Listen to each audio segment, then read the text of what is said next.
Good morning. This is Florida Plant Mama coming to you from Zone 10A, Central Florida, and I am happy to say it is time for the first round of pepper seedlings to go in the ground, and I'm super excited. I feel like I've been waiting all year to plant these things. It's finally consistently warm enough to get my peppers in the ground. This is the primary area where I'm going to have them, but I will likely kind of pepper them in all over the garden beds. Usually my beds look like the rest of the garden, full and packed to the brim. I definitely grow my fruit trees very, very densely, and I kind of do the same to the garden beds because I am stingy and I don't want to waste any space, so I try and use every single bit of it. Now, I'm gonna have to get strategic in this bed because we've already got kohlrabi growing here, turnips in this row, we have a few spinaches here. So in other words, this bed is not empty. It's not a blank slate. There are other plants in here, and I'm just going to kind of put the peppers around in open spaces. Let me show you the varieties. In this tray, I've got a couple Jimmy Nardellos who are begging to get out of the pot. There's actually 3 or 4 of them. Melrose peppers. Who else do I have? More Jimmys and Melroses. A bell that never really made it off the runway. I have the Numex, Tex, Numex, something like that. These are all sweet peppers. I plant my sweet peppers in one general location of the garden and then my hot peppers in another location because I don't want them to cross-pollinate and end up with hot sweet peppers. If I dig up a little seedling that hasn't done anything yet, it's okay. I will plant more. Now, I say this is my first wave of planting for the season because I plan on doing succession sowing this year, which means that I'll be planting stuff pretty much throughout the gardening season and not just one huge plant out there. Look at that.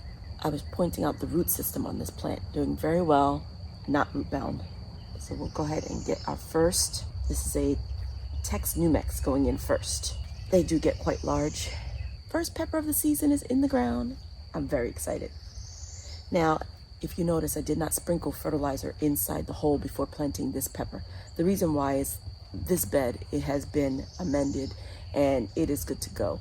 What I will do though is feed them a little bit of fertilizer when I'm done planting them. Now let's go ahead and get the rest of these babies planted. Let's see, we should have another space here.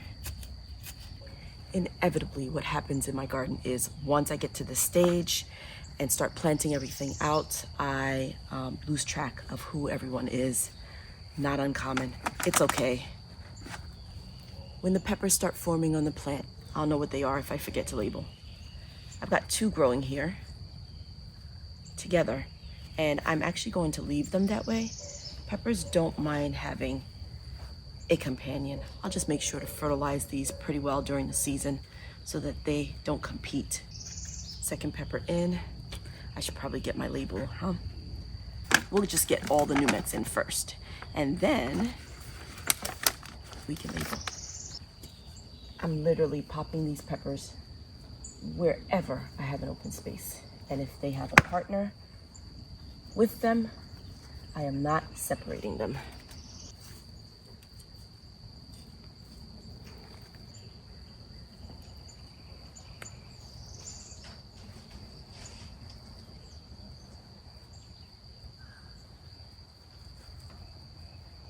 All right, the Numex are all in, and let me label them.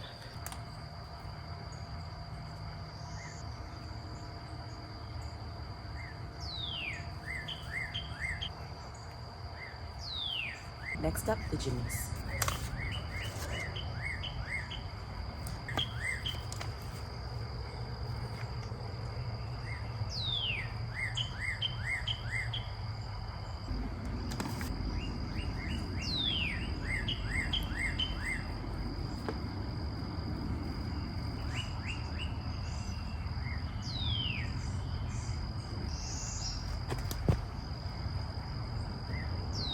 As you can see, I've already got a couple of flowers sitting here waiting to be put in their new home. I love interplanting flowers like calendulas and snapdragons and dahlias because they bring in the pollinators. And I think it's just so beautiful to look at the veggies growing and then have flowers around the veggies.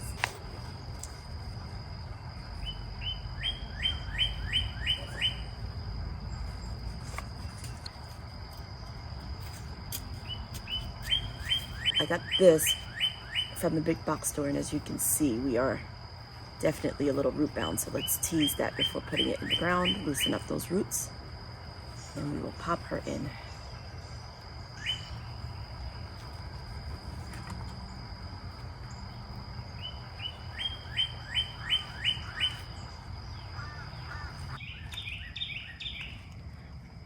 Yes, very, very dense planting. And as you can see, I am also interplanting quite a bit. That's just a quick look at what this bed contains. Cucumbers along the edge, beets growing, some carrots coming up. I can't remember what that is, but I want to say it's turnips. I don't know where the tag went. And we have some Chinese broccoli popping up here and there. Onions, of course. More carrots, red cabbage, and the peppers in between.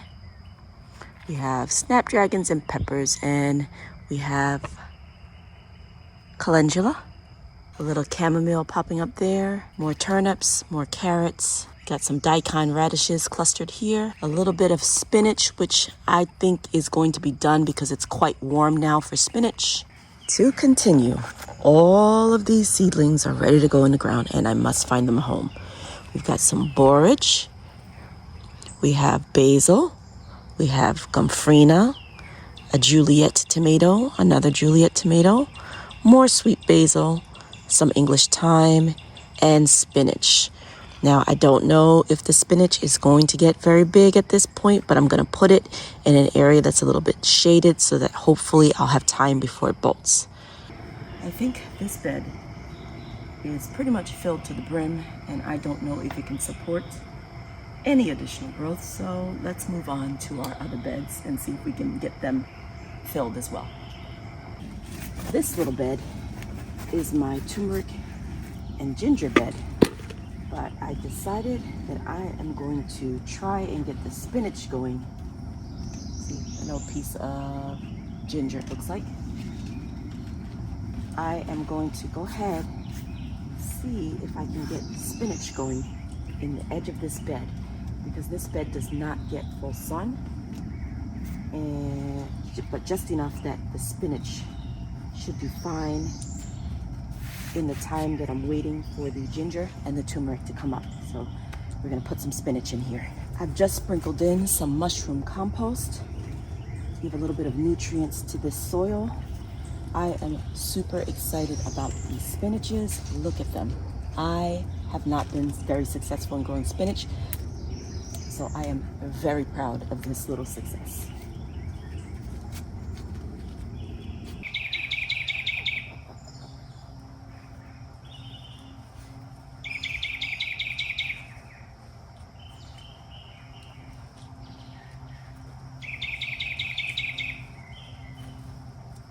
I hadn't even realized it, but I hid this little tray of peppers from myself in this bed. So I've got more Melrose peppers to plant, and I think I'm going to put them in here somewhere. If you haven't seen my previous videos, this is my vermicompost bin that I made DIY, pretty easy, and it's working out real well there.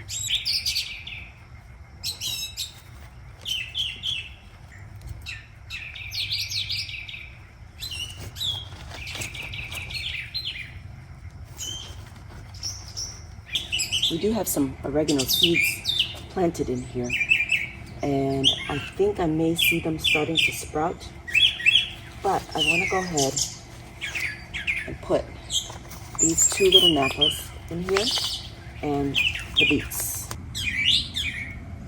I'm running out of space, and I want to use some of this bed. It's time to harvest some things anyway.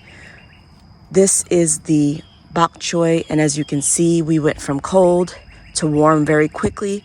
That bolted on me. I didn't even get to try one. You can eat them when they flowered, but they're a little bit on the bitter side, and I don't like bitter. I am going to pull out these cabbages. I was hoping to grow Napa cabbage this season. I went ahead and put in this cabbage because it was growing so well and I didn't have the Napa seedlings. These were a gift seed of cabbage. I'll put the name of it on the screen. But I have grown it. It has been successful in the garden. But guess what, y'all? I do not like the taste of this cabbage. So it must go.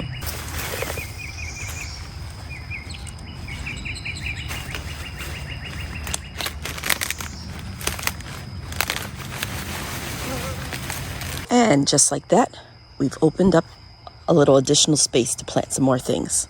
Little Napas ready for their new home. I'm so proud I started so many things from seed this year. Not that there's anything wrong with purchasing seedlings.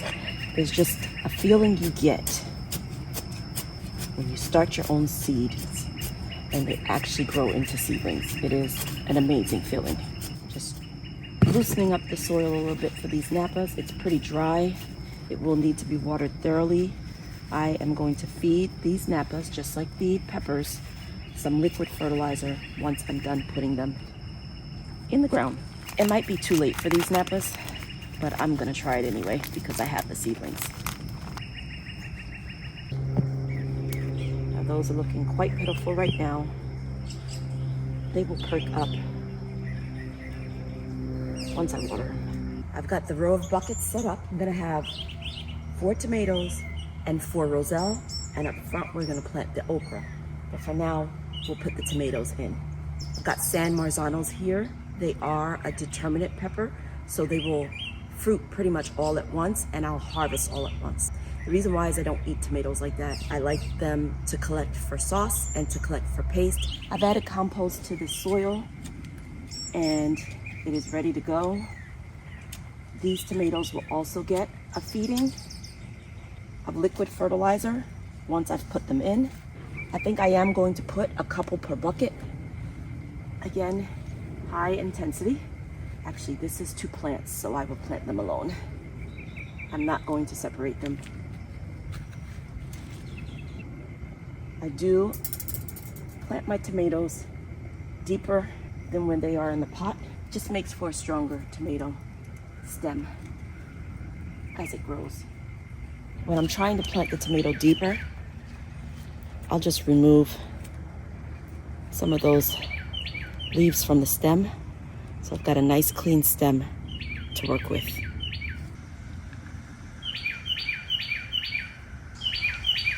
Just a little mushroom compost.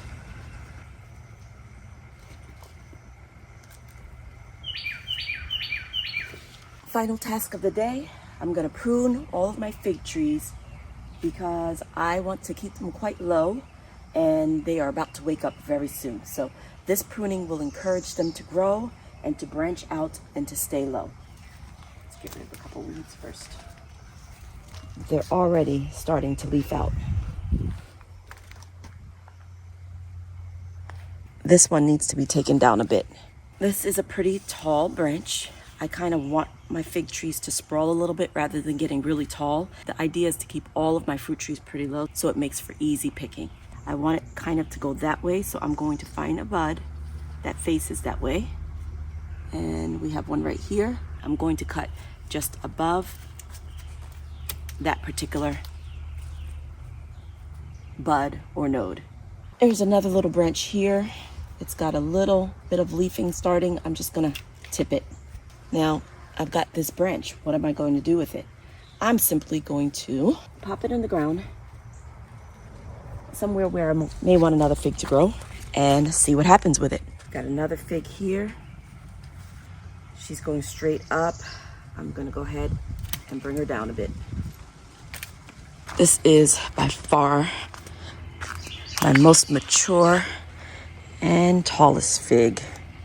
This one, I believe, is a Celeste.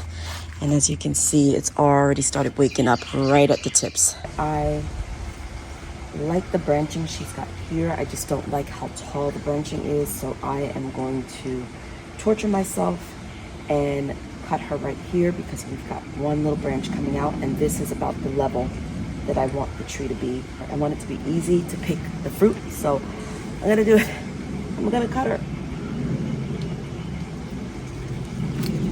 Oh, that is so sad. But I'm not gonna waste this. I'm gonna plant this somewhere else. And I think that is going to be right here. And if it takes, great. If it doesn't, no harm, no foul. So those were my big jobs of the day. I'm gonna go ahead and water everything with a little bit of fish fertilizer, the liquid organic fertilizer, and I'm going to pick some weeds and I'll be done for the day as well. Thank you so much for watching. Have a blessed and beautiful day.